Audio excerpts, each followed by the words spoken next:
Dorks and Forks is brought to you by His and Hers Couples Boutique, located on scenic Kirkwood Highway, Wilmington, Delaware.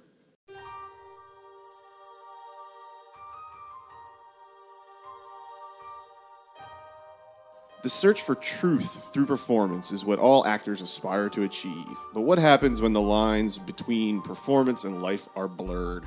What is the price you're willing to pay for an immortal performance? Are you prepared to give your soul? This is Birdman, in case you missed it.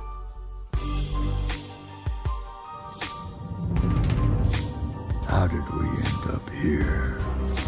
This place is horrible. Smells like balls. Who was this guy? He used to be Birdman. I like that poster. You wrote this adaptation? I did, yeah. You're directing and starring in your adaptation. That's ambitious. Are you afraid people will say you're doing this play to battle the impression that you're a washed-up comic strip character? Absolutely not. That's why 20 years ago I said no to Birdman 4. Hold the man's off. You do what now, boy? Now you're about to destroy what's left of your career. Welcome back, everybody. As always, I'm your host, Jay Bump, and off in the distance with coronavirus is Brian Wild. And back because I really love talking movies with him is the amazing Mr. Lee Zimmerman. Thanks. I love being back, man. Thank you. So, as always, this is a spoiler-filled review, so be aware of all the spoils. Birdman can currently be viewed on Amazon Prime, iTunes, YouTube, Google Play, and either Blu-ray or DVD. Former superhero movie star Riggan Thomson has struggled as an actor ever since playing the titular character of the Birdman. He has decided to show the world that he is not just a man in a bird suit by writing, directing, and starring in his adaptation of the short story by Raymond Carver, What We Talk About When We Talk About Love. However, Broadway and the big screen are two different types of monster, and Riggan is having problems dealing with the actors, the critics, his daughter, and most importantly, his sanity. So, Lee. I cannot say enough great things about this film. Well, you got to start with one. So, pick one thing to say that's great about this movie. My first thing is the opening line could have been one of the best Talking Heads lines of all time. He says, how did we end up here? Which is Talking Heads. Well, how did I get here? It is waking up. The entire movie is waking up in the middle of your life over and over again. Waking up in the middle of your life as if you've never done it before. And he does it over and over again. It's brilliant. I loved this film. And it's right from the get-go. It's before we even see anything. Mm-hmm. Yeah. So I'm just going to go ahead and tell everybody that I also really love this movie. Yay, Jay loves something. Jay loves something. Write this day down. Day in history. Yeah, I mean, just like you said, right from the get-go, you're just pulled into it. I watched this movie the other day after not having seen it since it opened. It was sitting on my DVD shelf, and we decided to do this as the review. So I unwrapped the DVD that I bought a few years ago and watched it, and I was like, okay, yeah, I still love this movie. It's still amazing. What's amazing to me is that it has the element that I can't stand. Meeting the parents, which is almost funny. I know there's almost no connective tissue between these films, but there is. Nothing goes right. I can't handle that. I hate that. I like to watch a movie like Trainspotting. Just nothing went right. Why am I watching this? I love this. It's not entertaining. I'm not enjoying myself. Meeting the parents was like torture. In this film, nothing really virtuous takes place. Nothing happy, except for the end, which made me cry every time I see it. The way I look at it is about halfway through this movie is when it does start to get out of the meet your parents part. So, everything isn't going right, but it's... I want Emma to be happy, and that happens. And I feel better. Who doesn't want Emma to be happy? Well, I'm so in love with her. Go ahead. So, I mean, throughout this whole movie, the play is parroting his life. Mm-hmm. And then it gets to that point after he has, his little imaginary flight with the cab, and he's walked through the streets of New York in his underwear, and he's had that humility, and now he's kind of just like, what do I do now? It kind of flips, and he starts taking more control of the play and more control of his life at the same time. Because that's the one thing of this movie that I love the most, is that it is a movie within a movie. Mm-hmm. I mean, it echoes itself. Yeah, to me, that is actually what I thought of it was. That's actually close theater piece that you couldn't possibly do in the theater. So it's a theater piece wrapped around this movie. And the dialogue is very much like theater. Even the guys that wrote it said, this feels a lot, these extended dialogue sequences, but for me, it sounded like theater dialogue. It looked like theater dialogue, but you could not have done it any other way. Now, it's funny that we've been talking for 3 or 4 minutes. Yeah. Neither one of us has discussed whether or not the single shot thing was either, even the director said, I wrote it down because I don't want to get it wrong. Is it distracting instead of immersive? I love the word immersive. How did you feel about the single shot never lost? Well, it wasn't a continuous single shot. It was designed. That's Rope, and I'm sure you know about Rope and Hitchcock, right? Yes, and I can't think of the other Russian movie that's a continuous shot. Right. But getting back to this, that felt like a gimmick. This felt like essentials. This felt like it was done effortlessly. I didn't have a problem with it. If any point in time, it was just like, this is the way it should be going. It should be just following people. Because the whole point, you're walking around all these little small cramped corridors. There's not really big open spaces, even though the movie takes place in New York, the biggest, one of the biggest cities in the world. We only see it very briefly outside when he's walking outside of the theater after he gets locked out. So the whole movie is confined. Yeah. That's why you need to follow them around. Well, that's the times that I would get lost. The times that I would not be able to stay in the film and pull myself out and I already have this problem, watching something and then wanting to know production. And how the hell are they doing this shot? There is no way that they can start on the top of this building, fly down into the entrance of the building, fly down onto the stage, fly over his head, and do all these shots. And that takes me out of the moment. I want to be astonished by the cinematography. I do want to feel all those things, but it's the only time that it wasn't immersive.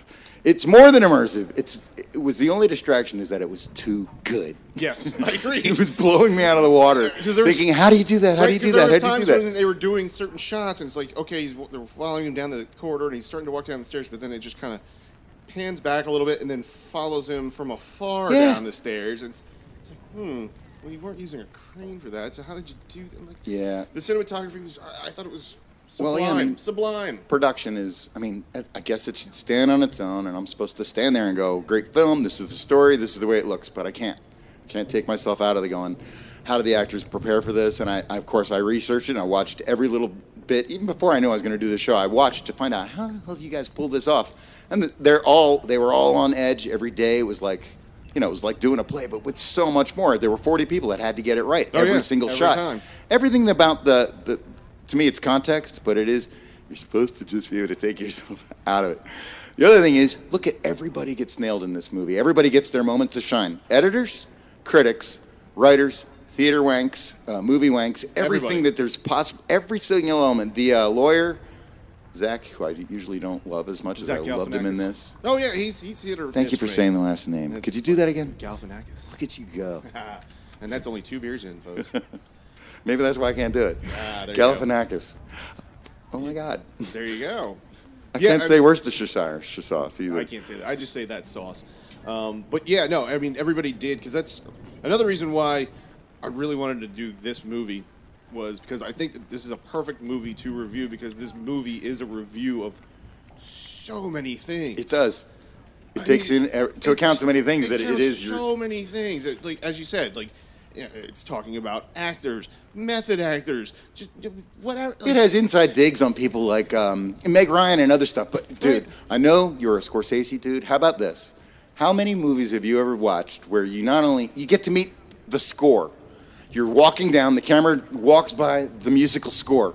There's a guy playing drums, and you've been hearing him for a good third of the film. Now you're going to actually see him, and you can tell by the beautiful sound editing that you're about to meet this cat.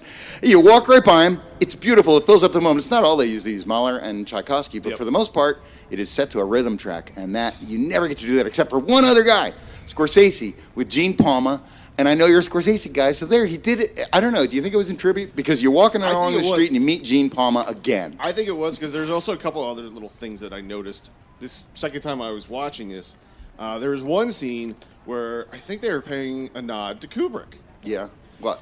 Where they just showed an empty hallway. The empty hallway going down straight down. I was thinking that was Taxi Driver. Did you notice the carpet pattern? No, I did. Now that you're playing it back in your head, Lee Zimmerman. It's the same pattern. And the same distance, too. It really did disappear.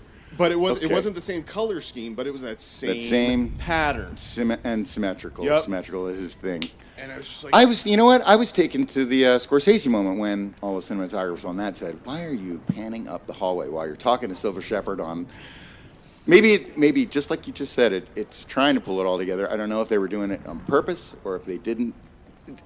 Maybe it was just this thing is such. It's so blessed by all this great fortune. It is, including if they hadn't. I'm sorry. Go ahead. Oh no, go ahead. Because If they hadn't been able to pull off those magnificent special effects that seamlessly fed into it, like him flying and talking to himself. It would have been a totally different movie if you didn't have all that, because that was another thing that was, again, they were critiquing about this movie, is about how, film nowadays is all just, big budget comic book movies, and all the great actors go and do the comic book movies. I mean, I love that scene where the actor, gets hit in the head by the light falling, and he's like, "Oh, we got to find somebody else. How about this guy? Oh, he's working on this movie." And Right. What about Jeremy Renner? Right. Like, who? That guy from the Locker movie. Right. And like, oh no, he's like a dude in the Avengers or something like that. So you can't get anybody.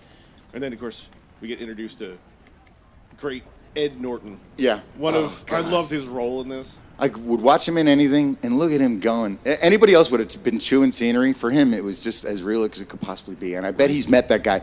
Evidently, he's met that guy many times. I wouldn't be surprised if he is that guy. It might possibly be. But you know what? Because I love him so much, that makes sense. Right? And he's like, "Oh, wait, I just have to play myself? Okay, not a problem. Oh, I so can brilliant. do that." So brilliant. And you know that there was they hadn't decided on an ending. Do you know about this other ending with Johnny Depp? Do you know about this thing? No. They were going to maybe do a comedy thing. They were maybe going to have it end up that he returns to his that hospital room or his dressing room, I can't remember which. And he encounters Johnny Depp in character as Jack Sparrow, who delivers a line in character as Jack Sparrow that kind of ties in together. You know what? We end up as the Birdman. I'm Jack Sparrow for all the time.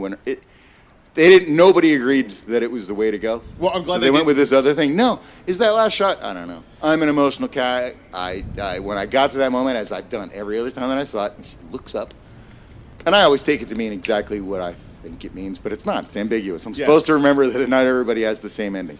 I mean, when I remember that was the only problem with this movie. Like, again, it's I equate Why? this, Icarus wins. No, once, Icarus wins. So I equate this movie to Parasite, where I say it's almost a perfect movie. Right.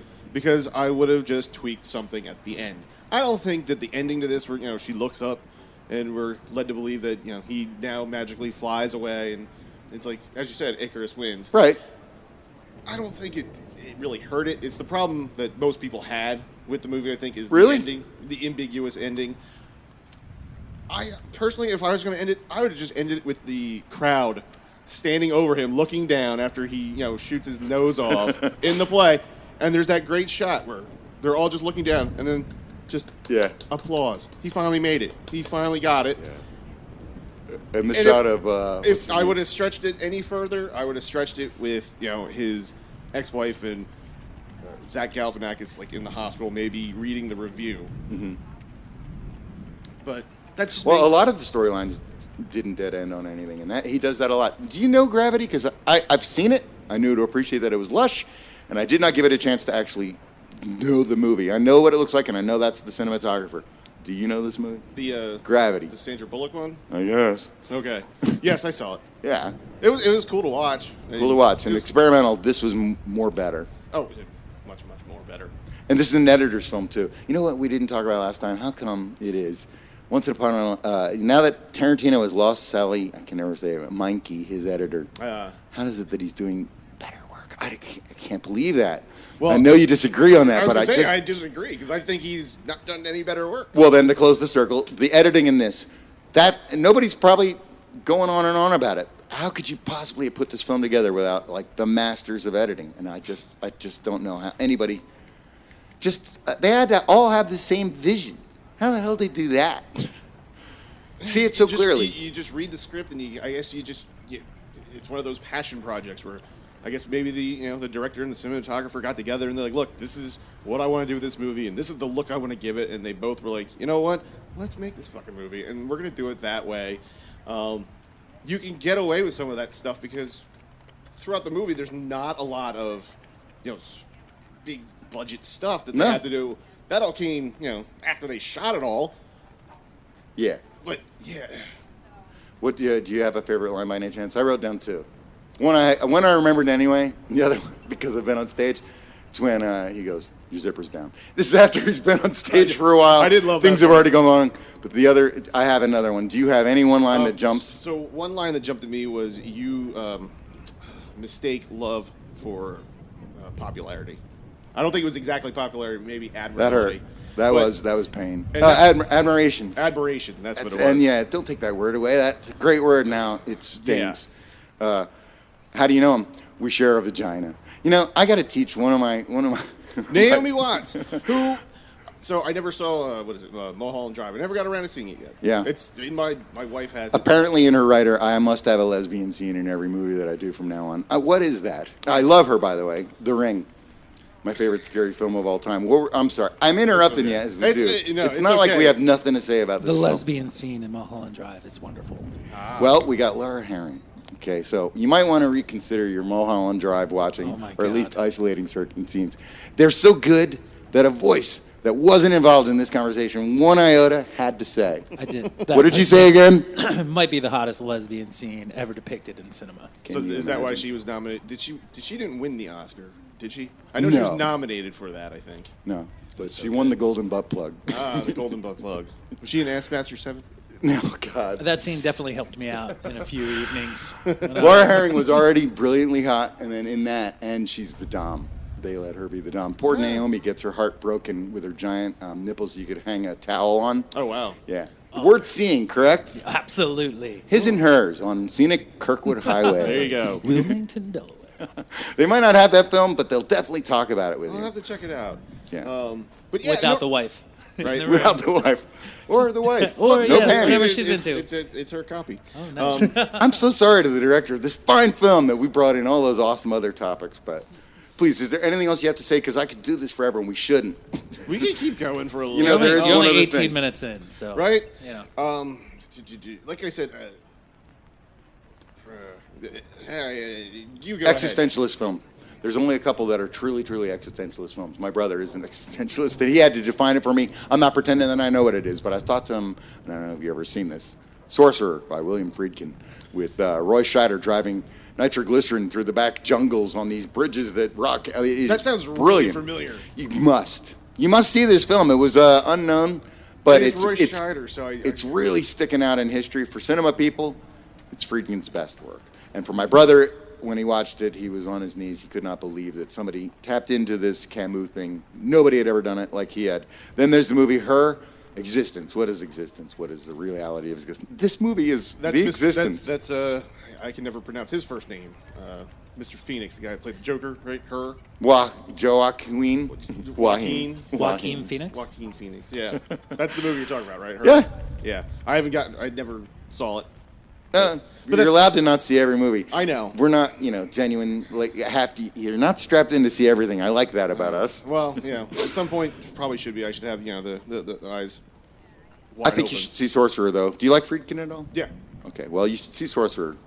No car chases. Instead, they're trucks trying to drive over wooden bridges with missing planks filled with nitroglycerin to go to these mining communities. And at the end, they went to the same scenery that was used for a million other planet movies. Whenever they need this one location to go to this one spot, you got to see this film, Sorcerer. It's so good. Is that the rocks Correct.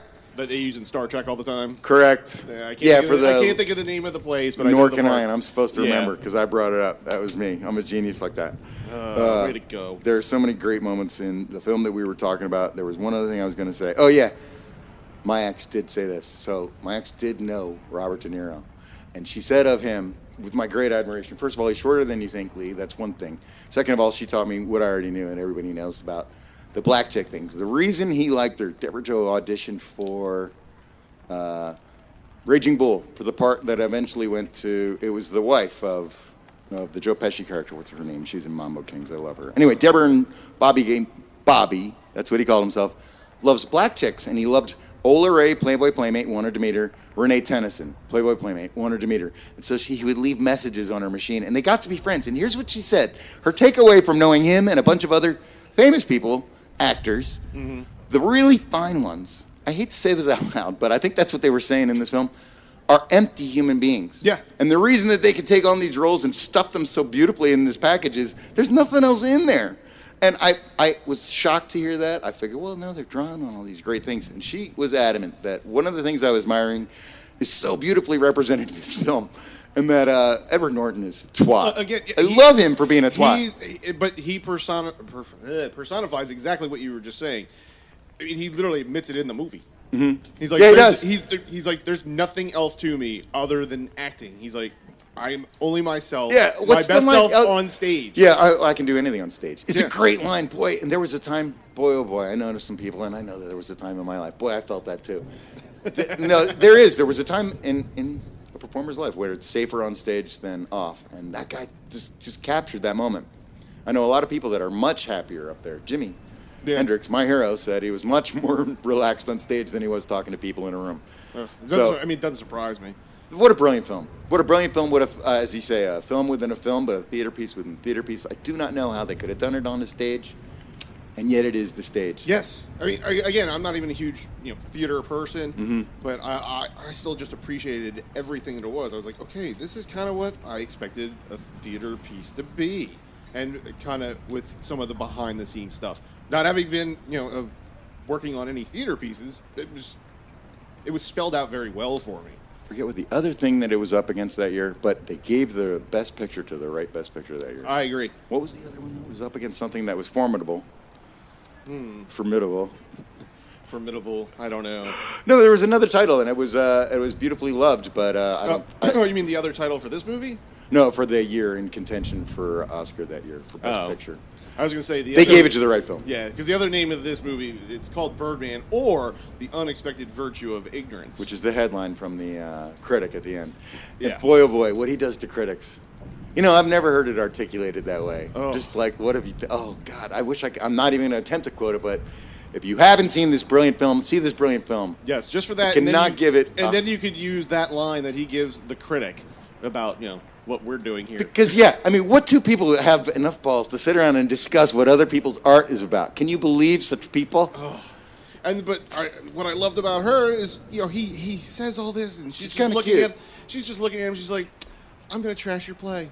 Yeah. And how dare you have, the gall to Set foot on that stage. To set foot on that stage, and because his character, wrote it. It's his adaptation of the play. So he wrote it, and he's directing it, and he's starring on it on Broadway. And how dare you, sir? Like, you were just a guy in a bird suit. They nail that thing, though. That theater thing. They are so snobby. A bit. I mean, I know a lot of them, and I love them, and they've got another magic that I'll never know. But I was a nightclub guy hanging with all these guys. When I do these circus camps, it's a lot of theater people, and they are all that. You shouldn't deign to be on the stage. I want, and all these rules and all these things. Nightclub people don't know. We're dumb. We make fun of everything. We don't realize that there's some sort of, I don't know. There's some sort of code. Reverend code, the code. Right? It's like, baseball. The secret handshake. Yeah, it's like baseball's unwritten rules. And she was awesome in that. She was magnificent as the critic. That yes, she brilliant was. actress. I don't know where. Again, I think everybody that was in this movie was spectacular. Spectacular. I mean, am I in love with Emma Stone or am I in love with that character? I'm always in love with Emma Stone. I'm always in love with Emma Well, Stone. I hope she gets somebody better than Edward Norton. Yes, I agree. Even Naomi Watts, evidently.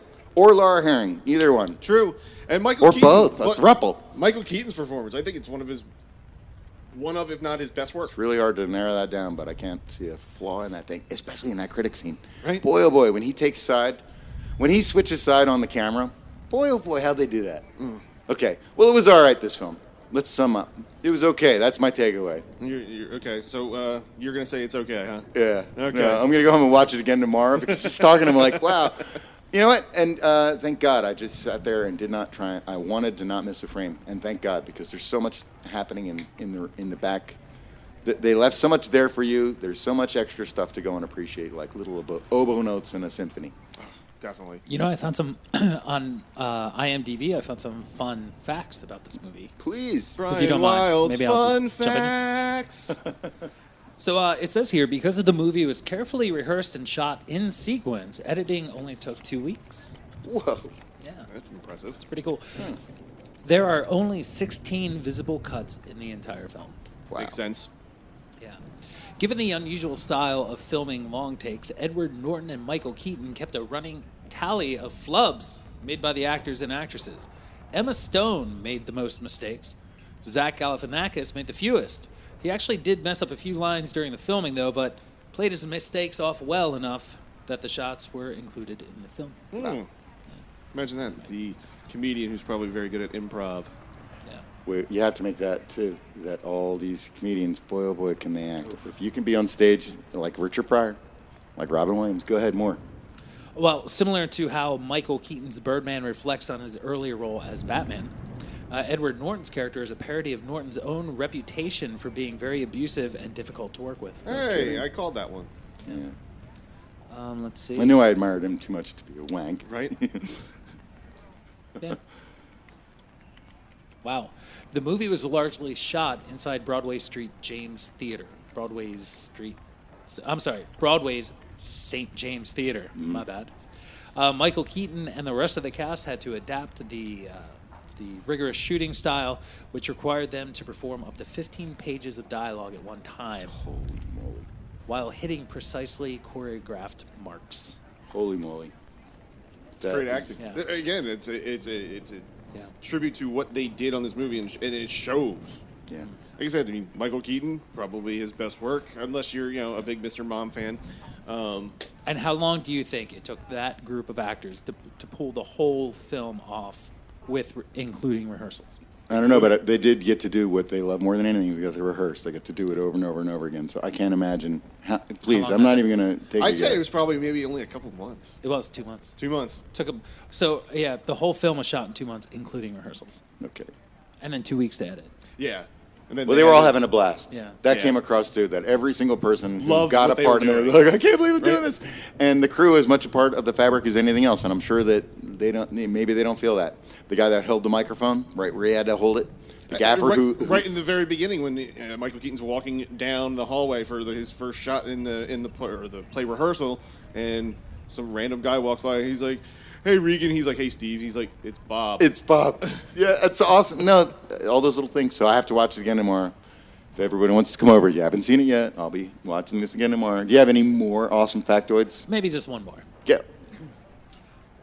Because this film is designed to look like one long, uninterrupted shot, no scene could be cut or discarded in post-production. This led to the script taking an unusual long time to finish, as the writers had to make sure that they were happy with every single scene. And there were 3, right? 3 writers? I'd have to look that up. I'm pretty sure. Well, so let's go into grades. I'm gonna go first, and then 4. Yeah, 4 4. forks. It's 4. 4 forks. 4 forks. Wow, 8 all day. No, it couldn't be better. I could have been in it. That would have made it better. Or There you I go. could have just been there to watch them do it for 5 minutes. That would have made That it would've been better. amazing. Again, I just would have tweaked the ending a little bit, but that's just my own personal preference. So perfect score. Is this the first perfect score? Well, the lesbian scene wasn't long enough for you, evidently. Then, I never got the lesbian thing. I don't know who I am in the lesbian fantasy. Who am I in this? I think there's 5 writers. Wow. One, Well, they're all two, theater people. 5. They got the speak down. Alan Yeho I guess, is that the director as well? Yeah, the director, Nicholas Clacabone, Alexander Dinelaris, Armando Bow, and Raymond Carver. Yeah. Imagine that, Raymond Carver, the man whose play was being Yeah. shot. Oh, that's his writing credit, play. Oh, okay, that's his writing credit. Okay. Yeah. Yeah. I was like, wow, if he was working on And the script- cocktail napkin. And cocktail napkin. That's right, because that's how Norton. That's why Michael Keaton wanted to become an actor, and then it was later stolen by Edward Norton Oh, God. That has to be based on truth. in a dick move. It has to be based on something. They couldn't have just come up with that. That had to have happened to somebody. Probably happened to Edward Norton. Well, that was a great conversation. Thanks so much for having me back. Hey, man, no problem. We're definitely gonna have you back at some point. I know you got a little trip you're taking to the great upper north of America's hat, Virus permitting. virus permitting, to do some fun work with. Circus camp. The Kids at Risk. It's called Circus Magic Partnership out of Winnipeg. the Winnipeg International Children's Festival, and some of my closest friends. Cirque du Soleil sponsors part of it. We get into a huge bus. We once had Willie Nelson's tour bus. It's a bunch of drunks, and by that I mean Canadians, and we drive. No offense, Canada. Oh God, no! I think they're going to be okay with it. 10 or 15 hours north of Winnipeg, sometimes going to these igloo cities where the conditions are the worst you've ever seen. We blow in like Led Zeppelin, set up a circus. We teach the kids. We put on a circus on Monday, and then we let them do we teach them how to do their own show by Friday. So it's us on Monday, them on Friday. It's the coolest thing I've ever been a part of. That's awesome. Sounds like a lot of fun. Right? Yeah. 14 days. I can't wait. Best 2 weeks of the year. We all say that. Best 2 weeks of the year. All right. So I guess that about wraps it up. So again, everybody, be sure to hit that like button, drop a comment, and hit the bell to subscribe. And we'll be seeing you next time on In Case You Missed It. Thanks, Jay and Brian.